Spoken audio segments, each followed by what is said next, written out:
एक समय की बात है। दो बच्चे बागीचे में अलग अलग खेल रहे थे। दोनों बच्चों में एक लड़का था जो कि कंचों यानी कांच की गोलियों से खेल रहा था, और दूसरी तरफ एक लड़की थी जो झूला झूल रही थी। लड़की की जेब में ढेर सारी टॉफियां थी और वो टॉफी खा भी रही थी। तभी लड़की की नजर उस लड़के पर पड़ी जो कंचों से खेल रहा था। लड़की ने पहले कभी कंचे देखे नहीं थे, तो उसे कंचे बहुत पसंद आ गए। लड़की उस लड़के के पास जाकर उससे बोली, क्या तुम मुझे कंचे दे सकते हो? लड़के ने उस लड़की को कंचे देने से साफ मना कर दिया। तब लड़की ने कहा, अगर तुम मुझे कंचे दोगे तो मैं तुम्हें अपनी टॉफी दूंगी।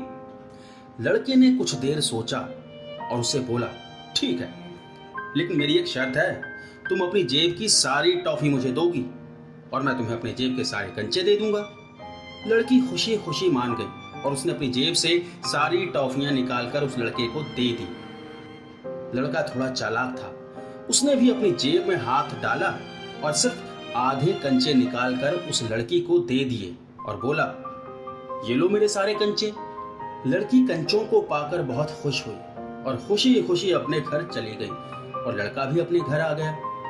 अब रात को सोते समय लड़के को ख्याल आया कि जिस तरह मैंने उस लड़की को अपने आधे कंचे दिए थे, कहीं उस लड़की ने भी मुझे अपनी आधी टॉफियां देकर उल्लू तो नहीं बना दिया। ये सोचकर उसका दिमाग खराब हो गया और वो पूरी रात बेचैन रहा और सो नहीं पाया। और दूसरी तरफ वो लड़की थी जो उन कंचों को पाकर बहुत खुश थी और वो उन कंचों को सीने से लगाए आराम से सो रही थी।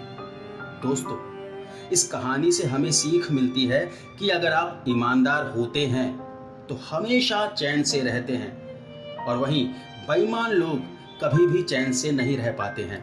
तो दोस्तों, किसी ने सही कहा है, honesty is the best policy.